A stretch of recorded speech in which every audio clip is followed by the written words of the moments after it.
राम राम किसान भाइयों, किसान साथियों। आज की वीडियो में हम आपको धान में कल्ले बढ़ाने का बहुत ही आसान और सरल तरीका बताने वाले हैं।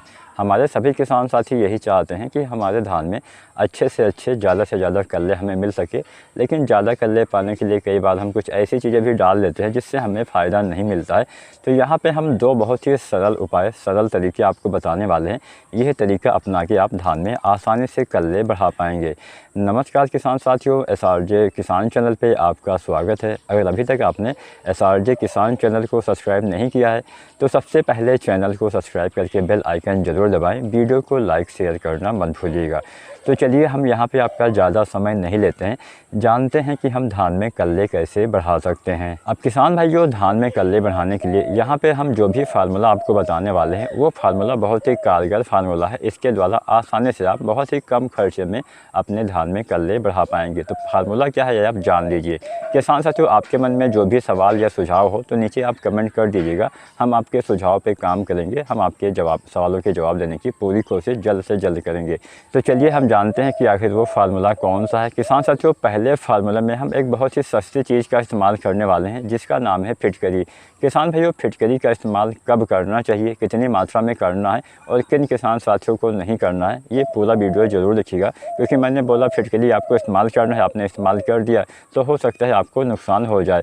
तो सबसे पहले हम चर्चा ये करते हैं कि फिटकरी किन किसान साथियों को नहीं डालना चाहिए। अब फिटकरी का मेन काम अगर आप जान लेंगे तो आपको पता चल जाएगा किन किसान भाइयों को फिटकरी का इस्तेमाल नहीं करना है। फिटकरी का मेन जो काम होता है, आपकी मिट्टी का जो pH वैल्यू होता है उसको कम कर देता है। मतलब pH लेवल को कम करने का काम फिटकरी का ही होता है। अब जब आपके मिट्टी का pH वैल्यू पहले से ही कम होगा, अगर आप उस अवस्था में भी फिटकरी का इस्तेमाल कर देंगे तो वहाँ पे और ज़्यादा कम हो जाएगा, जिससे हमें फ़ायदे की जगह नुकसान उठाना पड़ सकता है। तो फिटकरी का इस्तेमाल केवल उन्हीं किसान साथियों को करना है जिनकी मिट्टी का pH वैल्यू 7 से ज़्यादा हो। मतलब 8, 9, 10, 11 अगर इतना pH है तो ही किसान साथियों आपको, मतलब 7 से अगर ज़्यादा है तब आप इस्तेमाल कर सकते हैं। अगर 7 से कम है तब इस कंडीशन में, इस स्थिति में आपको जो है फिटकरी का इस्तेमाल किसान साथियों नहीं करना है, नहीं तो नुकसान हो जाएगा। तो पहले आपने जाना कि फिटकरी का इस्तेमाल कम pH वाले में नहीं करना है। जिसका pH वैल्यू 7 से ज़्यादा हो उन्हीं किसान साथियों को फिटकरी का इस्तेमाल करना चाहिए। अब आपको कैसे पता चलेगा कि आपकी मिट्टी का pH वैल्यू क्या है? तो pH वैल्यू चेक करने के लिए pH मीटर आता है बाज़ार में, मार्केट में, अमेजन वगैरह साइटों पे या फिर फ्लिपकार्ट पे, मतलब ऑनलाइन ऑफलाइन दोनों माध्यम से आप जो pH मीटर है उसको ख़रीद सकते हैं। 500 से 1000 रुपये में आसानी से अच्छे वाले आपको pH मीटर मिल जाते हैं। तो उस मतलब pH मीटर खरीदने के बाद आसानी से आप कई बार चेक कर सकते हैं।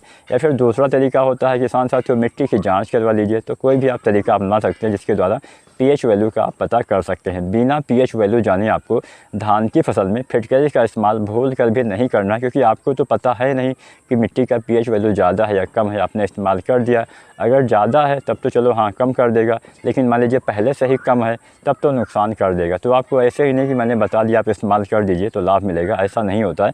अपने मतलब मिट्टी के कंडीशन के हिसाब से ही आपको इस्तेमाल करना है। तो यहाँ पे अगर हम फिटकरी की मात्रा जानें कि कितनी मात्रा में हमें इसका इस्तेमाल करना चाहिए, तो धान की फसल में फिटकरी का इस्तेमाल 1 से लेकर 1.5 किलो के आसपास आप कर सकते हैं। औसतन 1 किलो मात्रा पर्याप्त रहने वाली है। अब बात ये आती है हम कैसे इस्तेमाल कर सकते हैं।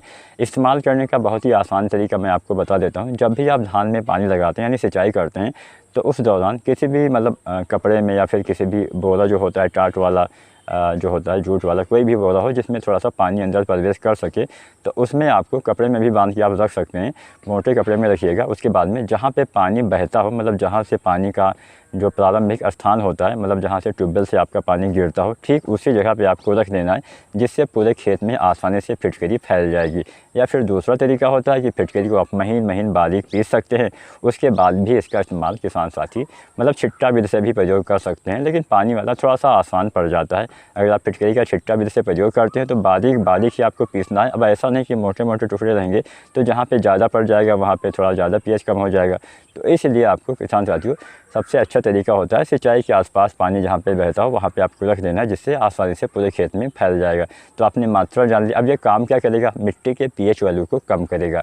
अब मिट्टी के pH वैल्यू कम होने से हमें क्या फ़ायदा होगा किसान साथियों, ये बात भी आपको जाननी चाहिए।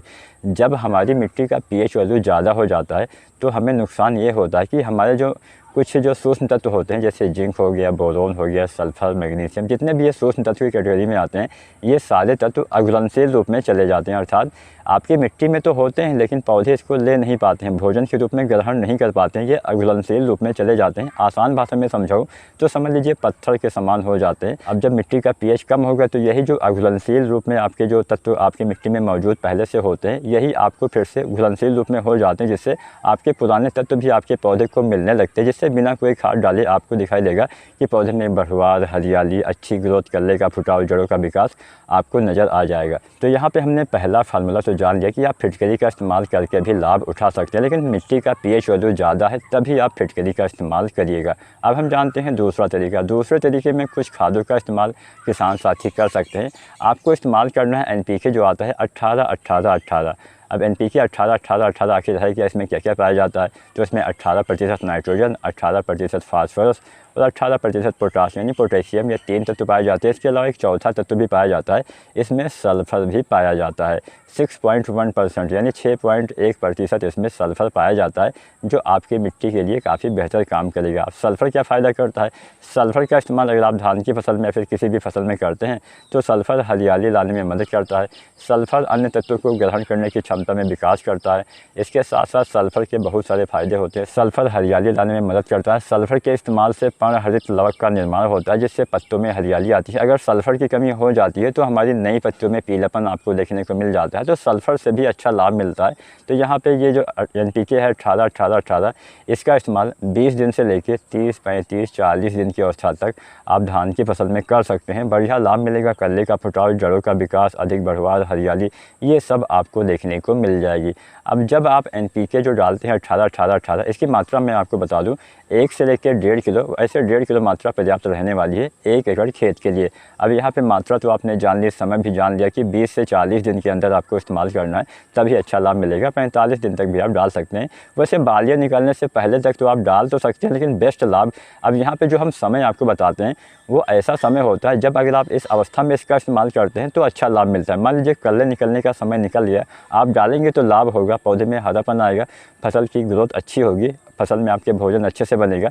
लेकिन जो ये मैंने बताया 20 से 40 दिन के बीच का समय, मान के चलिए 30 दिन औसतन समय, ये 25 से 30 दिन का समय काफ़ी अच्छा माना जाता है इस खाद के इस्तेमाल करने का, खासकर धान की फसल में।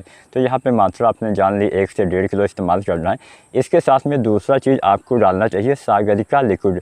इफ़को की सागरिका आती है, इफ़को की NPK 18-18 भी आपको मिल जाएगा। यहाँ पे मैं कोई प्रमोशनल वीडियो नहीं बना रहा हूँ और ना ही मुझे इस वीडियो के लिए कोई पैसा दिया गया है, मैं जो अच्छा रहता है उसी के बारे में आपको बता देता हूँ। तो NPK 18-18-18 के साथ में डालिए सागरिका लिक्विड। इफ़को की सागरिका लिक्विड काफ़ी बेहतर काम करती है, बहुत सारे सूक्ष्म तत्व इसमें पाए जाते हैं, जिससे पौधे में बढ़वार, ग्रोथ, सागरिका डालने से फसल में भोजन बनाने की क्षमता में विकास होता है।